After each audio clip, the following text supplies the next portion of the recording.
오늘 말씀은 예수님께서 소수의 제자들을 데리고 높은 산에 올라가셔서 놀라운 신비의 체험을 보여주는 사건입니다. 먼저 1절과 2절을 읽고 말씀을 나누겠습니다. 17장 1절과 2절입니다. 시작.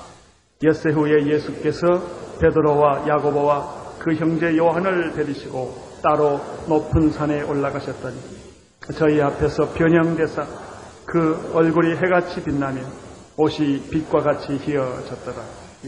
엿새 후에 예수님은 특별히 12제자 중에 3사람, 12제자를 대표할 수 있는 3사람 베드로와 야고보와 요한을 데리고 성경에 보면 따로라는 말을 씁니다. 따로 높은 산에 올라갔다고 말했습니다. 우리들은 신앙생활할 때 따로 특별한 기회를 만들 필요가 있습니다.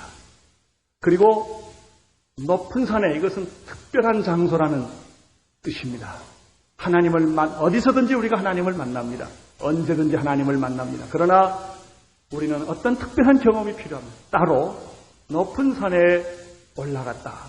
그래서 어떤 경건한 성도들은 자기의 삶의 한순간을 떼어서 따로 기도원에 올라가서 조용히 기도하며 하나님을 만나기도 합니다. 예수님께서는 지금 이 시점에서 3사람을 데리고 따로 높은 산에 올라가서 기도하는 중에 놀라운 신비의 체험을 제자들에게 보여줍니다. 제자들은 그동안에 여러 가지 초자연적인 사건들을 많이 예수님을 통해서 경험을 했습니다. 안진뱅이가 일어나고 소경이 눈을 뜨고 문둥병이 났고 뿐만 아닙니다. 귀신 들린 자를 내어 쫓으시는 예수님의 그 초자연적인 능력을 그들은 목격을 했습니다. 노도 광풍을 잠잠케 하시기도 하시고 죽은 자를 살리기도 하시는, 그래서 많은 사람들이 충격을 받고 깜짝 놀라는 그런 초자연적인 기적들을 그들은 보았습니다.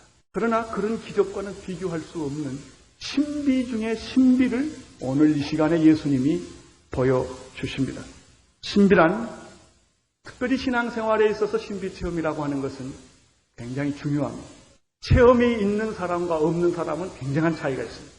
예수 그리스도를 그저 믿음으로 영접한 사람과 믿음으로 영접할 뿐만 아니라 살아있는 주님을 몸으로 체험한 사람, 하나님을 내 삶 속에서 경험한 사람하고는 다릅니다. 이론으로 하는 사람과 체험으로 하는 사람은 다릅니다. 예수님께서 지금 제자들에게 특별한 체험을 보여주고 있습니다. 2가지 질문을 할 수 있습니다. 왜 그런 체험을 예수님이 꼭 보여주셔야만 했는가? 그리고 꼭 그런 체험들은 필요한가? 하는 문제가 하나 되겠고, 2번째는 신비란 무엇인가? 신비 체험이라는 것은 도대체 어떤 의미가 있는가를 우리가 여기서 생각할 수가 있습니다. 우리는 이전에 예수님께서 예수님의 생애에 굉장히 중요한 클라이막스가 되는, 분기점이 되는 한 시점을 보았습니다. 그것은 베드로가 주는 그리스도시요 살아계신 하나님의 아들이라고 고백하는 것이 예수님의 생애의 분기점을 이룬다는 것을 우리가 이미 배웠습니다. 이 고백은 굉장히 중요합니다. 이 고백으로부터 시작해서 예수님은 이제 십자가를 향하여 그의 생애를 좁히기 시작을 합니다. 지금까지는 예수님의 생애는 확장되었습니다. 많은 사람을 만났습니다. 많은 기적을 베풀었습니다. 그리고 설교를 했습니다. 그러나 이후로부터는 예수님은 대중을 만나지 않습니다. 제자들을 만납니다. 사역을 좁히기 시작합니다. 이제는 죽음을 향하여 한 걸음 한 걸음 걸어가기 시작하는 것이 바로 이 위대한 주는 그리스도시요 살아계신 하나님의 아들이라는 고백부터입니다. 이 고백을 베드로가 하고 나서 베드로가 실수를 합니다. 주여, 절대로 그럴 수가 없습니다. 십자가에 못 박혀 죽을 수가 없습니다라고 베드로가 인간적인 발언을 했을 때 예수님은 사탄아 내 뒤로 물러가라 라고 말을 합니다. 이 이야기를 하고 난 후에 예수님은 베드로와 제자들에게 굉장히 중요한 결정적인 해답을 주십니다. 아무든지 나를 따라오려거든. 첫째 뭡니까? 자기를 부인하고, 둘째 자기 십자가를 지고, 세 번째 나를 따르라. 그 따르라라고 하는 말은 순종을 요구하는 것입니다. 그런데 이것은 육체를 가지고 있는 인간의 이성과 지성과 이런 경험을만 가지고서는 도저히 주님의 이 명령을 따를 수가 없는 것입니다. 성령이 아니고서는 이 주님의 명령에 순종할 수가 없는, 인간으로서는 감당할 수 없는 이 엄청난 명령을 주셨던 것입니다. 자기를 부인하고 자기 십자가를 지고 나를 따르라. 예수님은 이 명령을 하시고 나서 바로 그 다음에 무슨 말을 합니까? 내가 다시 오리라. 이 명령이 얼마나 큰 축복인가를 보여주기 위하여, 이것은 고통이 아니라, 이것은 짐이 아니라 축복이라는 사실을 가르쳐주기 위하여 내가 다시 오리라 그랬어요. 내가 올 때는 심판이 있을 것이다. 이 명령에 순종하고 내 말대로 따른 사람에게는 축복이 있을 것이다. 그러나 이 명령에 순종하지 않는 사람에게는 행한 대로 갚으리라. 그리고 나서 그걸로 끝나지 않습니다. 28절이 굉장히 중요합니다. 16장 28절 같이 읽겠습니다. 진실로 너희에게 이르노니 여기 섰는 사람 중에 죽기 전에 인자가 그 왕권을 가지고 오는 것을 볼 자도 있는. 주님은 다시 오십니다. 그러나 그때 오십니다. 그렇지만 제자들에게 주님은 용기를 불러일으키기 위하여, 사명을 확인시켜주기 위하여, 믿음을 주기 위하여 맛보기를 보여주는 것입니다. 여러분 영화를 보면 예고편 있죠. 영화를 볼 때 어떤 영화를 상영한다 할 때 하이라이트를 이렇게 묶어서 한 1분 동안 잠깐 보여줍니다. 바로 지금 17장 얘기가 천국의 맛보기입니다. 이것이 놀라운 신비인 것입니다. 너희 살아있는 사람 중에서 인자가 왕권을 가지고 오는 것을 목격하는 자도 있을 것이다. 이렇게 예수님 말씀하시고 6일 후에 실제로 그들을 따로 산에 데리고 가서 이 신비 체험을 하게 하시는 것입니다. 그러므로 신비 체험에는 몇 가지 의미와 목적이 있습니다. 첫째는 어떤 사람들은 환상을 보고 어떤 사람은 예언을 하고 어떤 사람은 방언하고 참 놀라운 일들을 많이 하는데 꼭 믿음이 있어서 가는 게 아닙니다. 믿음이 없고 의심이 많은 자에게 주님은 그것을 확인시켜 주시기 위해서도 어떤 때는 환상을 보여줄 때가 있습니다. 이 환상은 믿음이 좋은 사람만 보는 게 아니라 믿음이 형편없으면 환상 볼 수 있습니다. 확인시켜 주기 위하여. 그래서 신비 체험이 가끔 일어납니다. 신비 체험은 믿음이 있는 사람에게, 특별히 사명을 받은 사람에게 그것을 확인시켜 주기 위하여 하나님이 그에게 그런 것들을 보여줄 때가 있습니다. 어떤 때는 하나님께서는 앞으로 장차 될 일들을 가르쳐 주기 위하여 하나님의 신실한 사람들을 통해서 예언의 의미로 이 신비의 모든 일들을 보여주시기도 하십니다. 가장 중요한 것은 하나님께서 이런 영적인 체험을 하게 하시는 이유는 고난을 기쁘게 감당하기 위하여 이런 놀라운 영적인 체험들을 하게 합니다. 이 영적인 체험을 하게 되면은 세상에 어떤 고난과 억울함과 내맞음과 그리고 어떤 위험이 있을지라도 이것들을 쉽게 극복하고 나갈 수 있는 그 힘을 얻기 위해서 이런 것들을 주기도 합니다. 그러나 오늘 우리가 이 예수님이 보여주신 신비를 통하여 몇 가지 조심해야 할 점이 있습니다. 첫째, 그것은 신비는 중요합니다. 그러나 신비주의는 이단이 된다는 사실을 아시기를 바랍니다.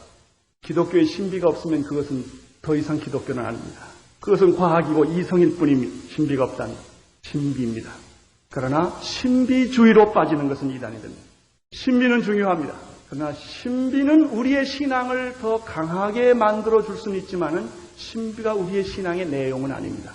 신비 따라 신앙생활하면 안 됩니다. 신앙은 성경에 의해서, 말씀에 의해서 구원이 이루어지는 것입니다. 신비는 이렇게 보면 일종의 예고편과 같고 그 사람의 믿음을 확인시켜주고 사명을 확인시켜주기 위하여 하나님께서 어떤 특별한 그런 경험을 하게 하시는 것입니다. 특별히 고난을 대비시켜 주시는 의미가 있습니다. 사명을 확인시켜주는 의미가 있습니다. 이런 의미에서 신비라고 하는 것, 신비적 체험이라고 하는 것은 시간이 지나갈수록 더욱더 깊은 의미와 능력을 갖는 것이 신비입니다. 어떤 사람이 신비 체험을 할 수 있습니다. 그러나 시간이 지나서 사라져버리는 것은 그건 가짜입니다. 베드로는 여기서 신비 체험을 했습니다. 그때는 그 의미를 다 깨닫지를 못했습니다.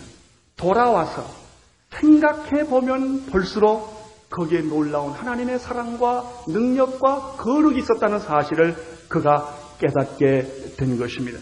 마지막에 중요한 것이 있습니다. 신비는 예수님 중심이어야 합니다. 예수님이 없는 신비는 모든 게 가짜입니다. 예수님을 위한 것이 아니면 모든 것은 의미가 없습니다. 어떤 자기 생각을 가지고 하나님의 생각이라고 말하기도 하고 이 다 혼돈이 되는 것입니다. 중요한 것은 예수님이 거기 계셨느냐 하는 것입니다.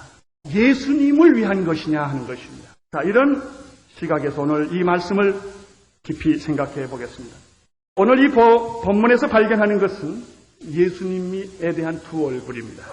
예수님에게는 두 모습이 있습니다. 첫째 모습은 지금까지 제자들이 보아왔던 예수님의 얼굴입니다. 베들레헴에서 태어나셨고 나사렛에서 자란 예수님. 그 얼굴은 예수님의 부모나 형제들과 고향 사람들이 익히 아는 그런 얼굴입니다. 12제자와 그 당시 사람들이 직접 목격했던 얼굴입니다. 이 예수의 얼굴에는 미소도 있었지만 눈물도 있었고 기쁨도 있었지만 고통과 슬픔도 있었던 얼굴입니다. 우리와 똑같은 얼굴입니다. 예수님의 그 당시 얼굴은 우리와 별다른 차이가 있는 얼굴이 아닙니다. 그 당시 히브리 사람으로서 유태인의 모습으로서 그 당시의 문화적인 모든 조건을 가지고 태어난 그 얼굴입니다. 그런데 많은 사람들은 이 예수의 얼굴에서 놀라운 충격을 받았다고 하는 사실입니다. 왜냐하면 우리와 똑같은 얼굴이었지만 예수님의 얼굴 속에서는 하나님의 얼굴이 있었기 때문입니다. 그래서 예수님은 고통과 슬픔이 있었지만 죄가 없으셨습니다. 예수님에게는 우리처럼 배고픔도 있었고 피곤함도 있었습니다. 그러나 예수님에게는 짜증과 불평과 원망이 없었습니다. 독특한 얼굴입니다. 고난이 올수록 그에게 더 평화를 발견할 수 있는 얼굴입니다. 이것이 예수님의 얼굴입니다. 원망하거나 미워하거나 괴로워하지 않는 얼굴. 그것이 우리가 보통 보는 그리고 성경에서 만나는 예수님의 얼굴입니다. 반대로 그러나 사탄에게 있어서는 무섭고 두려운 얼굴입니다. 이 사탄 귀신 들린 사람이 예수를 볼 때는 벌벌 떨었던 것입니다. 두려워했고 놀랐고 울면서 통곡하면서 떠나게 된 것이 바로 예수님의 얼굴입니다. 바리새인들과 서기관들과 사기관들에게 있어서는 예수는 속일 수 없고 거역할 수 없는 어떤 거룩한 힘이 그 얼굴에서 나타나고 있는 그런 얼굴입니다. 이러한 예수님의 얼굴, 이 얼굴은 많은 대다수의 경건한 화가들이 그림을 그리고 싶어 했던 얼굴입니다. 우리들이 흔히 보는 얼굴이 다 그 얼굴입니다. 위대한 화가들이 자기들의 그 최선의 노력을 다해서 그리는 얼굴입니다. 노란 머리, 파란 눈, 긴 머리, 그런 얼굴들을 우리는 여러 가지 예수상을 많이 가지고 있습니다. 튜린의 성의가 있습니다. 예수님을 감쌌던 그 성의를 가지고 현대과학이 사진 조작을 통해서 예수님의 얼굴을 서형당했던 얼굴을 다시 만든 그런 얼굴이 있습니다. 그것이 사실이라는 말도 있고 사실이 아니라는 말도 있습니다. 사실인다면 바로 그 얼굴을 의미하는 것입니다. 삭개오가 본 얼굴이 있었을 것입니다. 삭개오야 내려와라. 속히 내려와라. 내가 내 집에 유하여야 하겠다. 그랬을 때 삭개오가 본 예수의 얼굴이 있습니다. 수가성의 한 여인이 만난 예수의 얼굴이 있습니다. 내가 너에게 영원히 목마르지 않는 생명수를 주리라. 가늠하다 현장에 붙잡힌 한 여인이 죽음과 공포와 절망 속에서 발견한 예수님의 얼굴이 있습니다. 나도 너를 정죄하지 않으니 여인이여 가라. 가서 다시는 죄를 범치 말라. 그때 그 자비스러운 예수님의 얼굴. 허리에 수건을 두르시고 세숫대야를 가지고 제자들의 발을 닦아주시던 예수님의 얼굴. 반대로 채찍을 들고 분노하시면서 성전에서 장사꾼을 내모시던 예수의 얼굴. 그것이 바로 그 얼굴인 것입니다. 그 얼굴들은 그 당시 많은 사람들이 그 얼굴을 봤고 수많은 화가들이 그런 얼굴을 그리고 싶어 했던 것입니다. 최후 만찬에서 예수의 얼굴, 겟세마네 동산에서 땀이 피가 되도록 기도하시는 그 예수의 얼굴, 그리고 드디어 십자가에 못 박혀 죽으시면서 엘리 엘리 라마 사박다니 하며 말할 수 없는 온 인류의 죄를 다 뒤집어 쓰고 고통을 하시면서 운명하시던 그 예수의 얼굴. 채찍에 맞으시면서도 그리고 많은 사람에게 조롱을 당하면서도 한 번도 원망하거나 불평하지 않으셨던 아버지여 저들의 죄를 용서하여 달라고 기도했던 예수의 그 얼굴입니다. 그렇습니다. 이것이 지금까지 우리가 보았던 예수의 얼굴입니다. 그러나 예수님의 얼굴은 이것만이 아닙니다. 또 다른 얼굴이 하나 있습니다. 그것이 오늘 성경 본문에 나온 얼굴입니다. 2절을 보십시오. 2절 같이 읽겠습니다. 저희 앞에서 변형되사 그 얼굴이 해같이 빛나며 옷이 빛과 같이 휘어졌더라. 아주 짤막하게 묘사된 말. 예수님께서 기도하시면서 순식간에 변하셨습니다. 바로 이 얼굴입니다. 해같이 빛나며 그 옷에서는 빛의 광채가 나더라. 누가복음 9장 29절에는 이렇게 묘사하고 있습니다. 기도하실 때 용모가 변화되고 그 옷이 휘어져 광채가 나더라. 마가복음 9장 2절 3절에는 이렇게 또 묘사하고 있습니다. 저희 앞에서 변형되사 그 옷이 광채가 나며 세상에서 빨래하는 자가 그렇게 희게 할 수 없을 만큼 심히 휘어졌더라. 사랑하는 성도 여러분, 이 예수님이 재림 때 오시는 예수님입니다. 이 예수님이 지금 예수님의 모습입니다. 예수님의 어떤 사람, 예수님의 머리는 노랄 것인가 까말 것인가? 여기는 노랗고 까맣고의 문제가 중요하지 않습니다. 예수님은 머리를 잘랐을까 길까? 우리는 대개 예수님의 사진 다 머리 긴 걸로 봅니다. 그것은 2000년 전에 있었던 예수님의 그 첫 번째 얼굴입니다. 그 얼굴은 아무도 만날 수가 없습니다. 우리가 2000년 전으로 돌아가지 않는 한은 그 유태인의 옷을 입고 계시고 그 외에 통으로 짠 옷을 입고 계시고 머리가 장발이시고 그 사실인지 모르지만 눈이 파라시고 약간 서양 사람 같이 생기신 그 사람, 그 사람이 만약 2000년 전에 그 예수였다면 지금 계시는 그 예수님하고는 다른 거예요. 앞으로 오실 예수님은 머리가 짧은지 긴지 아무도 몰라요. 오늘 성경에 그런 말이 없어요. 그 눈이 파란 눈인지 노란 눈인지 여기에 설명이 없어요. 여기에 설명되어 있는 것은 하나님. 그 얼굴이 해같이 빛나며 그 옷이 광채가 나더라. 바로 이 예수님인 것입니다. 나는 오늘 여러분이 이 예수님을 똑똑히 기억할 수 있게 되기를 바랍니다. 혹시 재림하실 때 이 예수님을 모르시면 여러분이 실수할까 두렵습니다. 이 예수님이십니다. 이 예수님을 지금 베드로에게 잠깐 보여준 것입니다. 그렇다면 변형된 예수님의 그 얼굴은 어떤 것일까? 이것을 정확하게 이해하기 위하여 변형되었다라는 그 단어 뜻을 좀 더 잘 이해할 필요가 있습니다. 예수님이 변형되어서 나타났는데 얼굴은 해같이 힘있게 빛나고 그 옷에는 광채가 있었다고 말했습니다. 예수는 분명히 다른 옷을 입고 있지 않았습니다. 하얀 옷을 입고 있습니다. 예수님은 여기서 긴 머리, 짧은 머리가 중요하지 않습니다. 얼굴에 빛이 나고 있는 것입니다. 변형되었다라는 말은 두 가지 단어로 합성되어 있습니다. 변한다와 형상이라는 말입니다. 이 말은 어떤 한 형태에서 다른 형태로 변해지는 것을 의미하는 말입니다. 그런데 이 말의 본 뜻은 외형의 변화가 아니라 본질의 변화를 의미하는 단어입니다. 그러므로 예수님의 이 변형이라고 하는 것은 지금 한 형태에서 다른 형태로 변화되었다고 하는 것을 의미합니다. 이것을 잘 이해하기 위하여 빌립보서 2장의 말씀을 우리가 생각해 볼 필요가 있습니다. 6절에서 8절에 보면은 예수님에 대해서 이렇게 묘사하고 있습니다. 그는 근본 하나님과 본체시나 하나님과 동등됨을 취할 것으로 여기지 아니하시고 오히려 자기를 비워 종의 형체를 가져 사람들과 같이 되었고 사람의 모양으로 나타나셨다라는 표현이죠.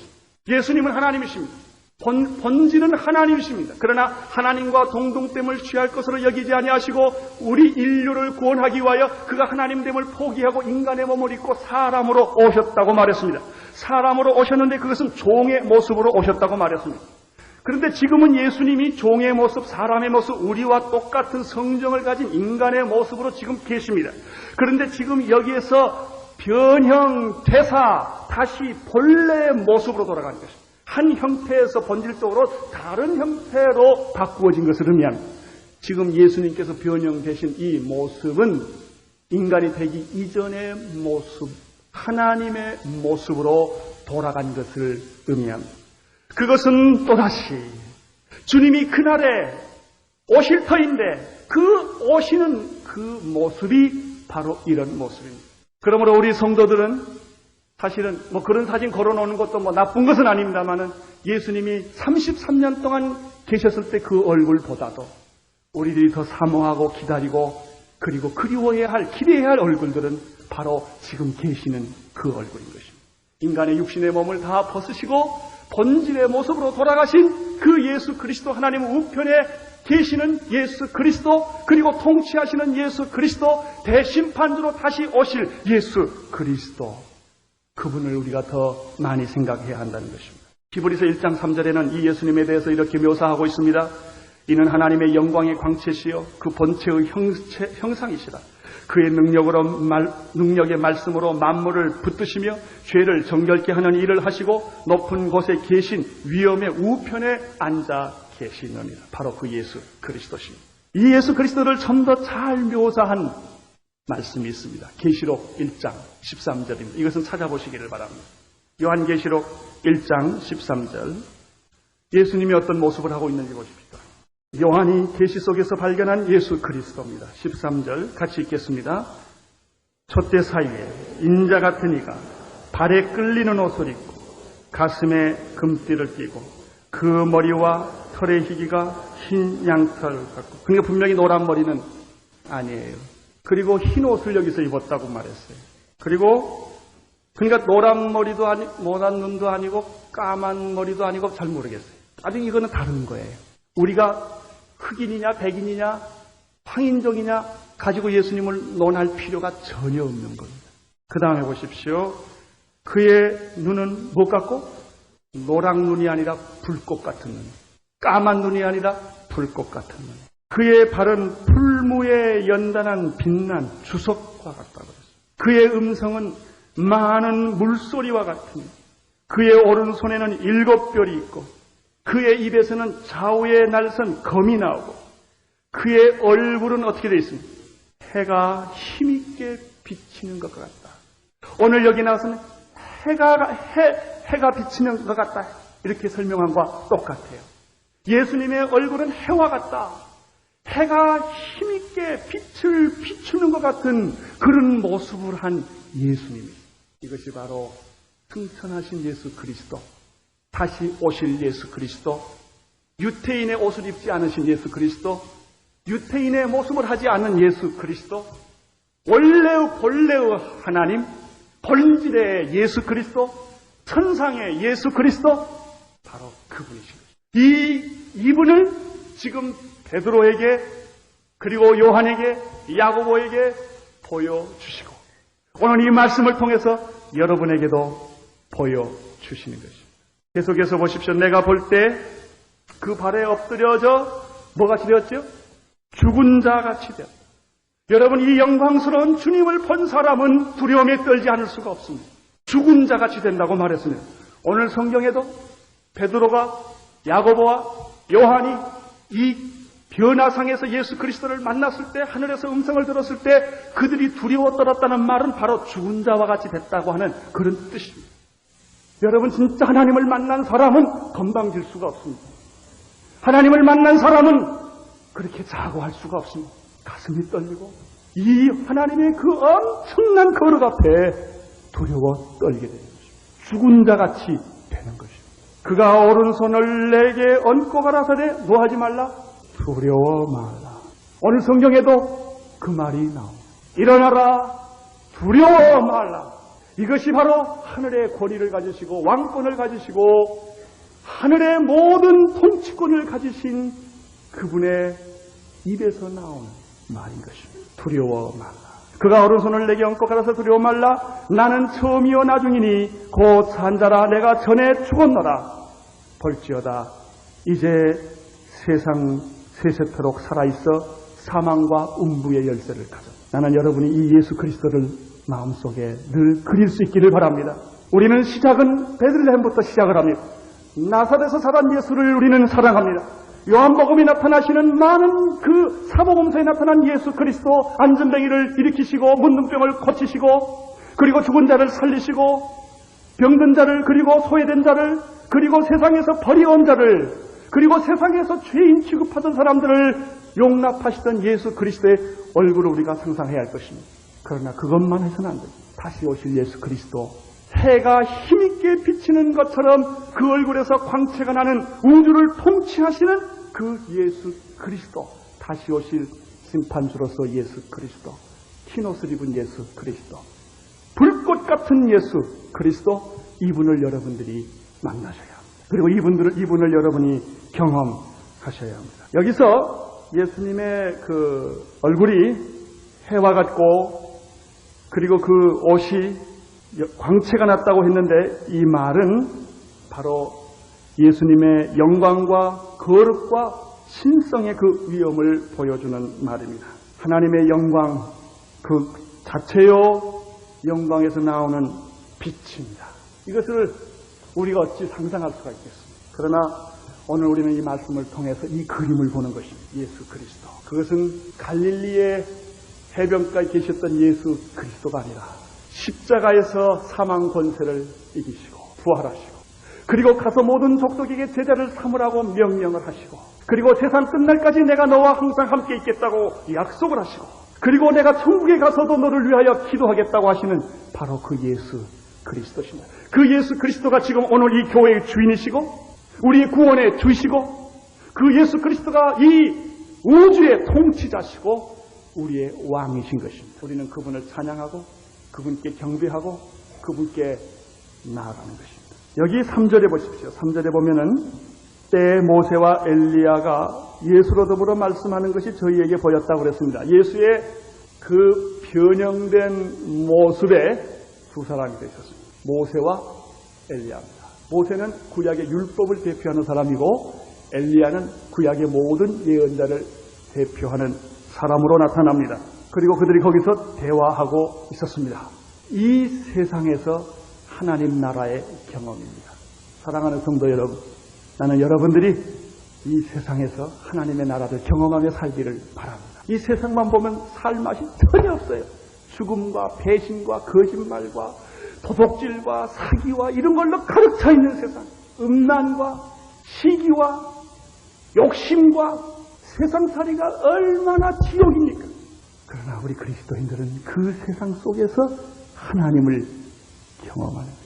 하나님의 나라를 경험하는 것입니다. 이것이 없다면 우리가 세상에 어찌 살 수가 있겠습니까? 오늘 성경에 그것을 볼 수 있습니다. 그곳에서 예수님과 모세와 엘리야가 대화하고 있는 모습. 이런 모습은 아까 말씀드렸던 16장 28절에 나타난 인자가 왕권을 가지고 통치하시는 모습입니다. 28절을 다시 한번 보시죠. 진실로 너희에게 이르노니 여기 사는 사람 중에 죽기 전에 인자가 그 왕권을 가지고 오는 것을 볼 자도 있는. 사랑하는 성도 여러분, 예수님 그러면 바로 이 문장을 생각하셔야 합니다. 예수님 그러면 왕권을 가지고 통치하시는 예수 그리스도를 생각해야 합니다. 이 우주를 통치하시는, 이 우주를 지배하시는 왕이신 예수 그리스도, 사탄의 권세를 무너뜨리고 사망 권세를 무너뜨리고 모든 질병과 모든 죄악과 모든 세상의 부조리를 무너뜨리시고 승리하신 예수 그리스도, 우리의 대장이신 예수 그리스도, 마귀를 이기신 예수 그리스도, 질병을 이기신 예수 그리스도, 우리의 실패와 실망과 좌절과 우리의 죽음을 이기신 예수 그리스도, 통치하시는 예수 그리스도, 승리하시는 예수 그리스도, 그분이 지금 오늘 이 예배 속에 임재하십니다. 여러분 오늘 이분들을 보시기를 바랍니다. 이분을 만나시고 가시기를 바랍니다. 그분과 함께 동행하십시오. 세상에서 여러분은 결코 실패하지 않게 될 것입니다. 왕권을 가지시고 통치하시는 예수 그리스도, 왕권을 가지고 오는 예수 그리스도. 여러분이 이 왕권을 가지고 오는 예수 그리스도를 마음속에 모시고 있는 사람들은 자기를 부인할 수 있습니다. 십자가를 기쁘게 질 수 있습니다. 주님을 따르라고 할 때 순종할 수 있습니다. 그것이 전혀 어렵지 않습니다. 여러분 어렵다면 선교사를 어떻게 가겠습니까? 어떤 사람들이 선교사로 갑니다. 어떤 사람들이 죽음으로 순교를 합니다. 그 사람들이 이런 것이 어렵다면 어찌 쉽게 피하지 않겠어요? 그러나 그들은 모든 걸 버리고 갈 수 있었던 것은 그에게는 이 왕권으로 오신 예수 그리스도가 있었기 때문에, 통치하시는 예수 그리스도가 있었기 때문에 그들은 세상의 어떤 것도 포기하고 버리고 나아갈 수가 있습니다. 여러분 이러한 예수 그리스도를 본 제자들, 특별히 베드로의 반응은 어떠했는지 4절에서 보겠습니다. 4절 시작. 베드로가 예수께 여짜와 가로되 주여 우리가 여기 있는 것이 좋사오니 주께서 만일 원하시면 내가 여기서 초막셋을 짓되 하나는 주를 위하여, 하나는 모세를 위하여, 하나는 엘리야를 위하여 하리이다. 베드로가 너무나 충격을 받아서 잠꼬대를 하고 있습니다. 정신이 없었어요. 너무너무 놀랐던 거예요. 여러분 지금 변형되신 예수 그리스도가 지금 여기 스크린이 만약 있다고 한다면 주님이 여기 제가 없어지고 주님이 탁 나타났다고 그러면 여러분 어떻게 하시겠어요? 굉장한 충격을 받아요. 계시록에 보면 여러분 죽을 거예요. 죽은 것처럼 될 거예요.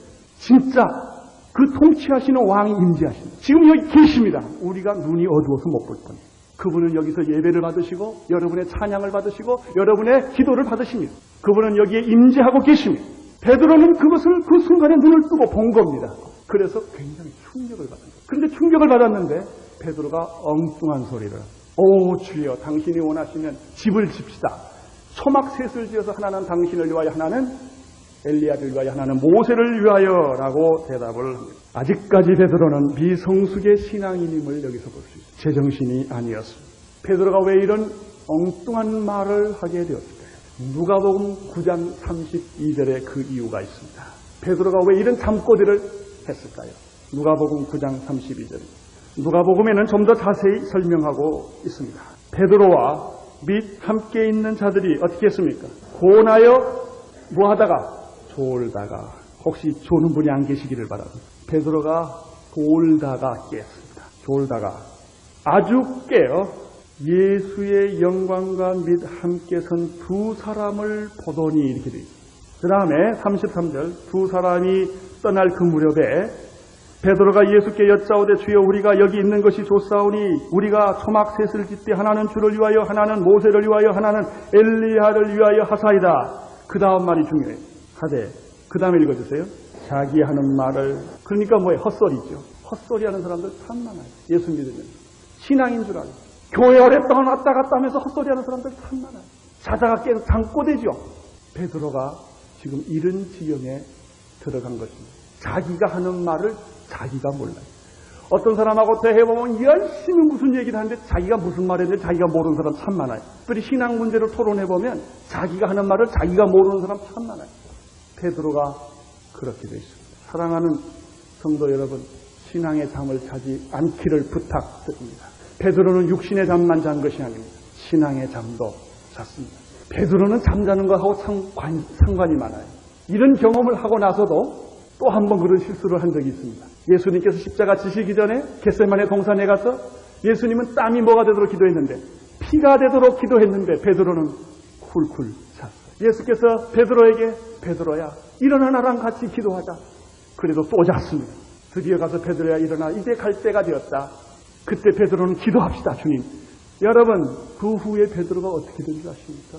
자다가 깼기 때문에 말고의 귀를 깎은 거예요. 기도할 때 기도 안 하는 사람은 혈기가 나옵니다. 인간적인 충동적 행동을 하는 것입니다. 그래서 귀를 깎아버린 것입니다. 그 이후에 그리고 예수님이 막상 체포를 당해서 갈 때 베드로는 멀찍이 따라가게 됐습니다. 그게 다 기도 안 한 결과입니다. 준비가 안 된 결과입니다.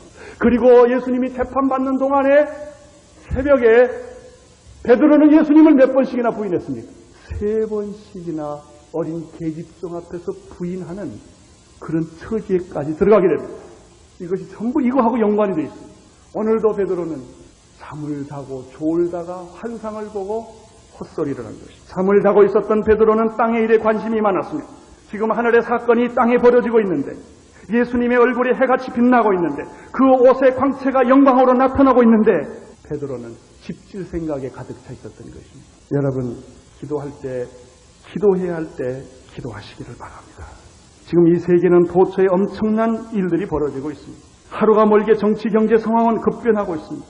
도처의 기후의 변화와 지진의 변화와 이 기근의 역사가 있습니다. 최근에도 비일분의 지진이 일어났습니다. 여러분 이런 사실들을 그냥 쉽게 넘어가십니까? 아니면 어떤 징조로 보십니까? 지금 이 지구가 변하고 있는 모든 상황을 단순한 하나의 현상이라고 보십니까? 영적인 통찰력을 갖게 되기를 바랍니다. 그걸 성경과 연관시켜서 여러분이 해석할 수 있는 능력이 있기를 바랍니다.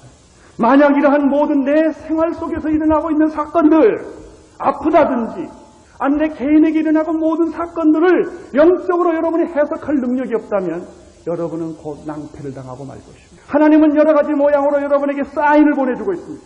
계속 경고를 하고 있는지도 모르겠습니다. 그것이 여러 가지 현상으로 나타나고 있는지도 모르겠습니다. 그런데 만약 그것을 무시하고 그런 것들을 하나님이 경고하는 것을 무시하고 여러분이 대수롭지 않게 지나간다면 어떤 일이 벌어질지 아무도 모르는 것입니다. 지금 세상이 여러 가지 변하고 있습니다. 나라가 변하고 있습니다. 이 나라를 향한 하나님의 놀라운 계획을 우리 그리스도인들은 알아야 합니다. 어떤 변화가 일어나고 있는지. 자, 예수님은 언제 이런 변화가 일어났습니까? 오늘 그 마태복음에는 없지만요, 누가복음 9장 28절에 보면은 그분이 뭐 하실 때 그런 변화가 일어납니다. 9장 28절, 누가복음 9장 28절에 보면 그분이 뭐 하실 때? 기도하실 때. 참 좋은 말이에요. 예수님이 기도하러 올라가셨습니다. 제자들과 함께 기도하고 계셨습니다. 기도하던 순간에 그런 변화가 일어났어요. 예수님이 이렇게 변화하지 않았어요. 가만히 있다. 자, 내가 변한다. 봐라. 짠! 하고 변하지 않았어요.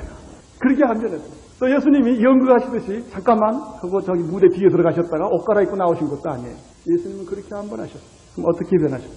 기도하신 중에. 기도하시는 중에 변형되십니다. 사랑하는 성도 여러분, 기도하시는 중에 여러분의 얼굴이 변할 것입니다. 싸납던 얼굴이 부드럽게 변하게 될 것입니다. 욕심 많았던 그 얼굴이 아주 뭐든지 다 폭식하는 그 욕심을 가졌던 그 얼굴들이 나누는 얼굴로 변하게 될 것입니다. 기도하는 중에 변합니다. 성격이 변할 것입니다. 기도하면 기적이 일어납니다. 나는 주님이 오실 때 내가 기도하고 있을 때 오면 얼마나 좋을까 하는 생각을 해봅니다. 여러분이 기도할 때 주님이 오시면 얼마나 좋겠습니까?